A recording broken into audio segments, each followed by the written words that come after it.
మన సబ్జెక్ట్ వచ్చేసి matrices and calculus. M1 important questions, R25 regulation వాళ్ళకి.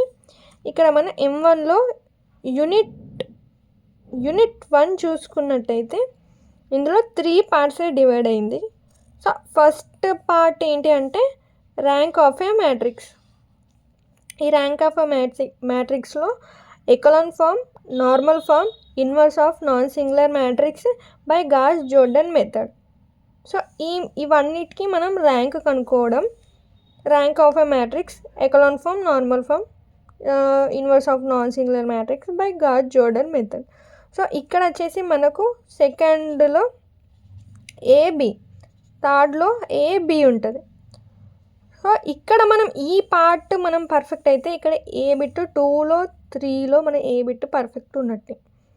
సో ఇక్కడ సెకండ్ పార్ట్ వచ్చేసి 2 పార్ట్స్ ఉన్నాయి, homogeneous and non homogeneous.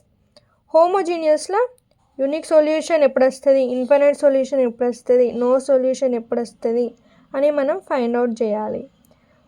Non హోమోజీనియస్లో కూడా ఇక్కడ యూనిక్ సొల్యూషన్ ఎప్పుడు వస్తుంది, ఇన్ఫైనైట్ సొల్యూషన్ ఎప్పుడు వస్తుంది, నో సొల్యూషన్ ఎప్పుడు వస్తుందో మనం ఫైండ్ అవుట్ చేయాలి.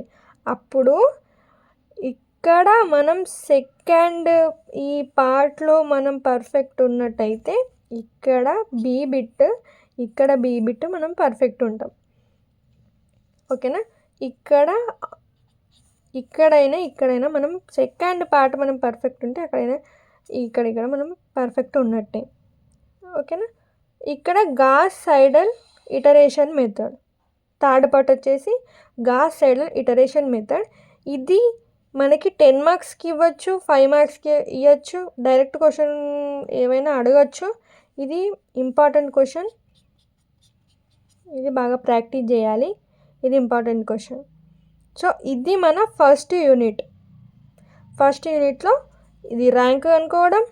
ఇందులో హోమోజీనియస్, నాన్ హోమోజీనియస్లో ఈ సొల్యూషన్ ఎప్పుడు వస్తుంది అని ఫైండ్ అవుట్ చేయడం. ఇది గాస్ సైడల్ ఇటరేషన్ మెథడ్, ఇది పక్కా question. Second unit chapter name వచ్చేసి eigen values and eigen vectors. So దీన్ని 2 పార్ట్స్ కిందికి డివైడ్ చేయడం జరిగింది. సో 2 పార్ట్స్ కిందికి డివైడ్ చేసిన తర్వాత ఫస్ట్ పార్ట్ చూసుకున్నట్టయితే ఫస్ట్ పార్ట్లో first question eigen values and eigen vectors. ఈ ఐగన్ వాల్యూస్ ఇస్తారు, ఐగన్ వాల్యూస్ని మనం ఏం చేయాలి, ఐగన్ వెక్టర్స్కి కన్వర్ట్ చేయాలి. This is the important question and this is the basic question of second unit.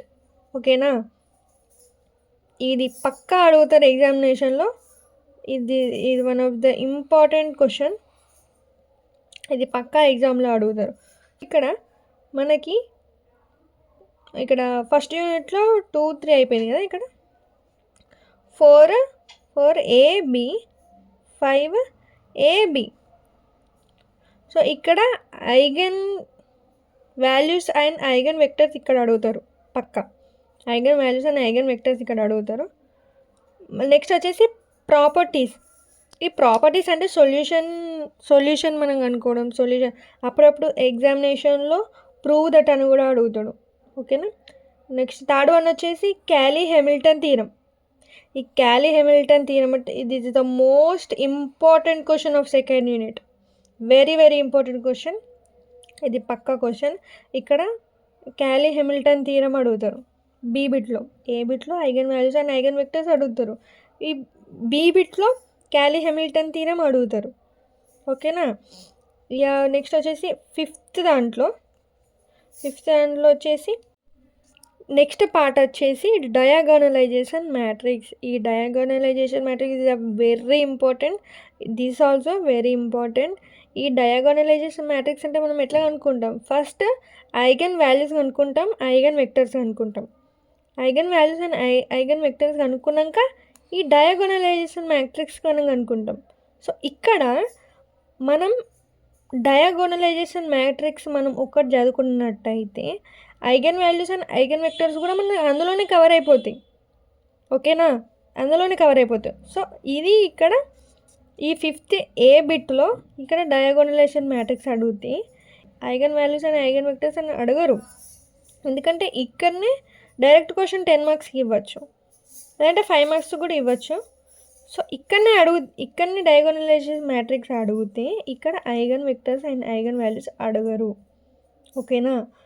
అయితే సో ఇక్కడ వచ్చేసి క్యాలీ హామిల్టన్ థీరం, డయాగోనలైజేషన్ మ్యాట్రిక్స్ ఈ రెండు మీరు పర్ఫెక్ట్ అయితే ఈజీగా 10 మార్క్స్ స్కోర్ చేస్తారు. 10 మార్క్స్ స్కోర్ చేస్తారు. After that quadratic form. ఇప్పుడు ఇక్కడ బీ బిట్లో quadratic form, reduction of quadratic form to canonical form, అంటే క్వాడ్రాటిక్ ఫామ్ని కెనోనికల్ ఫామ్లో కన్వర్ట్ చేయడానికి by using orthogonal trajectories use చేసి క్వాడ్రాటిక్ ఫామ్ని కెనోనికల్ ఫామ్లకు కన్వర్ట్ చేయడం ఈ క్వాడ్రాటిక్ ఫామ్ అన్నట్టు. సో ఇక్కడ బీ బిట్లో క్వాడ్రాటిక్ ఫామ్ అడుగుతారు. సో మీరు ఈ సెకండ్ యూనిట్లో Cayley Hamilton theorem and diagonalization of matrix ఈ రెండు పర్ఫెక్ట్ అయితే ఈజీగా 10 మార్క్స్ స్కోర్ చేస్తారు. ఎందుకంటే డయాగోనలైజేషన్ మ్యాట్రిక్స్లోనే ఐగన్ వాల్యూస్ అండ్ ఐగన్ వెక్టర్సే కవర్ అయిపోయినాయి. సో ఈ పర్టికులర్ టాపిక్ ఇందులో కవర్ అయింది కాబట్టి Cayley Hamilton theorem and diagonalization of matrix మీరు పర్ఫెక్ట్ కండి. సో 10 మార్క్స్ ఈజీగా స్కోర్ చేస్తారు. ఓకేనా? This is all about second unit.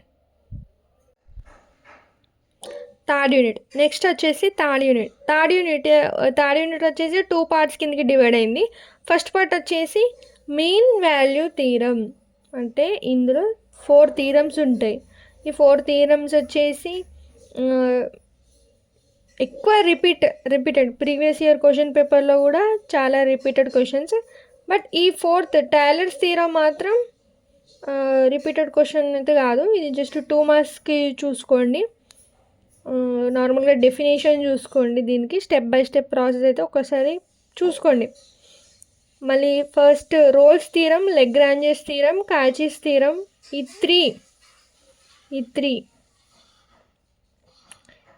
Three theorems most important.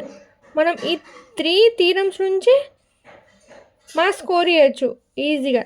ఈ థర్డ్ యూనిట్ వచ్చేసి most easiest units compare to all other units. So ఇక్కడ నుంచి మనం ఈజీగా మార్క్స్ స్కోర్ చేయొచ్చు. టాపిక్స్ కూడా వెరీ ఈజీ ఎక్స్ప్లెనేషన్ ఉంటే very easy step by step process ఉంటుంది. సో ఇది చూసుకోండి, Rolle's theorem, Lagrange's theorem, Cauchy's theorem చూసుకోండి. సో నెక్స్ట్ పార్ట్ వచ్చేసి curve tracing in Cartesian coordinates. So ఇది కూడా ఇంపార్టెంటే, అడగచ్చు. వేరే రెగ్యులేషన్ వాళ్ళకైతే యూనిట్ 3లో బీటా ఫంక్షన్, గామా ఫంక్షన్ ఉంటుండే. సో మీకు ఇప్పుడు R25 రెగ్యులేషన్ వాళ్ళకి లేదు. సో ఈ curve tracing in Cartesian coordinates చూసుకోండి ఒకసారి. Important, very very important third యూనిట్లో అంటే Rolle's theorem, Lagrange's theorem, Cauchy's theorem, ఈ 3 థీరమ్స్ అయితే పర్ఫెక్ట్గా అండి. 3 థీరమ్స్ చూసుకోండి, మీరు ఈజీగా మార్క్స్ స్కోర్ చేయగలుగుతారు. So this is all about third unit. Fourth unit వచ్చేసి పార్షియల్ డిఫరెన్షియేషన్. ఈ పార్షియల్ డిఫరెన్షియేషన్లో Euler's theorem, Jacobian, functional dependent, independent. ఓకేనా? ఫంక్షనల్లో డిపెండెంట్ ఉంటుంది, ఇండిపెండెంట్ ఉంటుంది. సో ఇక్కడ పార్షియల్ డిఫరెన్షియేషన్ అంటే ∂x/∂y. సో ఇది చేయాలన్నట్టు. యూలర్స్ థీరం అంటే నార్మల్గా ఈ థీరం చూసుకోండి. జాకోబియన్ వచ్చేసి ∂x/y/∂u(v). ఇది ఒక ఫార్ములా, ఇది ఒక జాకోబియన్ది ఫార్ములా ఇది. అయితే ఇక్కడ నెక్స్ట్ వన్ వచ్చేసి ఫంక్షనల్ డిపెండెంట్, ఇండిపెండెంట్ ఉంది కదా. జాకోబియన్ ఒకటి చూసుకుంటే అందులోనే ఫంక్షనల్ డిపెండెంట్ ఉంటుంది, ఇండిపెండెంట్ ఉంటుంది. సో ఫంక్షనల్ చూసుకున్నా కానీ ఈ ఇండిపెండెంట్ ఎట్లా వస్తాయి అంటే జాకోబియన్ డిపెండెంటా ఇండిపెండెంటా అని చూసుకోవచ్చు అన్నట్టు. సో ఎగ్జామినేషన్లో జాకోబియన్ ఇస్తే ఫంక్షనల్ ఇవ్వడు, ఫంక్షనల్ ఇస్తే జాకోబియన్ ఇవ్వడు. నెక్స్ట్ పార్ట్ వచ్చేసి applications. Application it is a very very important మ్యాక్సిమా and minima. ఈ మ్యాక్సిమా మినిమాలో ఓన్లీ 12 క్వశ్చన్స్ ఉంటాయి. 12 క్వశ్చన్స్ ఉంటాయి. టెక్స్ట్ బుక్స్ రిఫర్ చేయండి. టెక్స్ట్ బుక్స్లో ఓన్లీ 12 మీరు పక్కా పర్ఫెక్ట్గా నేర్చుకున్నట్టయితే మీకు పక్కా 10 మార్క్స్ ఇక్కడే స్కోర్ అవుతాయి. 10 మార్క్స్ ఇక్కడ స్కోర్ అయితే మ్యాక్సిమా అండ్ మినిమాలో.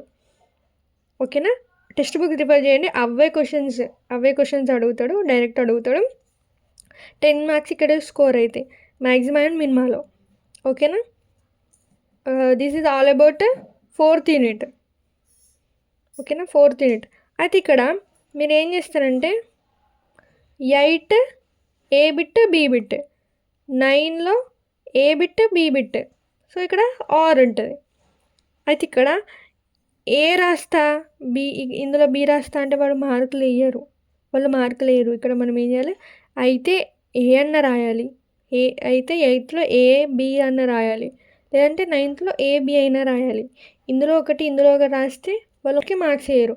సో అందుకోసమే మీరు ఏం చేస్తారంటే ఇందులో ఏ రాయాలి, బి రాయాలి, ఆర్ఎల్స్ ఇందులో ఏ రాయాలి, బి రాయాలి. ఓకేనా? ఇది చాలామంది మిస్టేక్ ఇక్కడనే చేస్తారు. సో ఆ మిస్టేక్ మీరు చేయకండి. ఓకేనా? This is all about 4th unit. So next unit వచ్చేసి 5th యూనిట్. ఈ 5th యూనిట్ ఇంటిగ్రేషన్ అంటే టోటల్ ఆల్ యూనిట్స్ నుంచి కంపేర్ చేస్తే this is one of the most toughest unit in this matrices and calculus. ఓకేనా? ఇది integration. మనం ఇంటర్లో only single integration నేర్చుకున్నాం కావచ్చు, బట్ ఇక్కడ డబుల్ ఇంటిగ్రేషన్ ఉంటుంది, ట్రిపుల్ ఇంటిగ్రేషన్ ఉంటుంది. ఓకేనా? డబుల్ ఉంటుంది, ట్రిపుల్ ఉంటుంది. ఇందులో change of order, change of variables, area of వాల్యూమ్లో డబుల్ ఇంటిగ్రేషన్ ఉంటుంది, ట్రిపుల్ ఇంటిగ్రేషన్ ఉంటుంది. ఓకేనా? డబుల్ ఇంటిగ్రేషన్లో change of order, change of variable, ట్రిపుల్లో change of variable, area and volume ఉంటుంది. సో ఓకేనా? అయితే ఇక్కడ డబుల్లో త్రిబుల్లో ఇక్కడ 10 11 కదా, 10 ఏ బిట్ బి బిట్, 11లో ఏ బిట్ బి బిట్. ఇక్కడ 10లో డబుల్ ఇంటిగ్రల్ అడుగుతాడు, 11లో ట్రిపుల్ ఇంటిగ్రల్ అడుగుతారు. అయితే ఇక్కడ మనం డబుల్ ఇంటిగ్రల్ పర్ఫెక్ట్ అయితే ఈజీగా ఇక్కడే 10 మార్క్స్ అయిపోతాయి.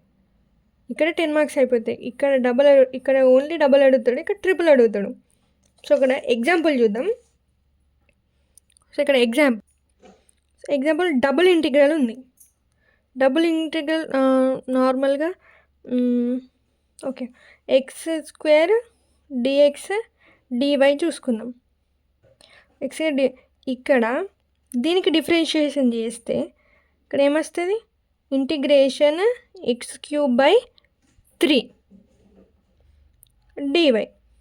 ఒక ఇంటిగ్రేషన్ అయిపోయింది. ఇప్పుడు ఇంకో ఇంటిగ్రేషన్, ఇప్పుడు దీనికి మళ్ళీ ఇంటిగ్రేషన్ చేయాలి. దీనికి ఇంటిగ్రేషన్ చేస్తే 1/3 ఇంటిగ్రేషన్ 3³ dy. అంటే దీనికి 1/3 x² dy and last one is x²y/3. ఓకేనా? ఇట్లా ఇది డబుల్ ఇంటిగ్రల్. ఇప్పుడు ట్రిపుల్ ఇంటిగ్రల్కి ఏమొస్తుంది? Triple integral x² dx dy dz. So వీటికి ఇంటిగ్రేషన్ చేయాలి. ఓకేనా? ఇక 10 ఏ బిట్ బి బిట్లో డబుల్ ఇంటిగ్రేషన్ వస్తుంది, 11 ఏ బిట్లో బి బిట్లో ట్రిపుల్ ఇంటిగ్రేషన్ వస్తుంది. ఇందులో మీరు ఈ రెండిట్లలో మీరు ఏది పర్ఫెక్ట్ అయినా ఈజీగా 10 మార్క్స్ స్కోర్ చేస్తారు. ఓకేనా? This is all about 5th unit. Okay sir, మీకు ఇంకా ఇంపార్టెంట్ క్వశ్చన్స్ కావాలంటే, important previous year questions repeated questions కావాలంటే నేను నెక్స్ట్ వీడియోలో పోస్ట్ చేస్తా. Please watch it.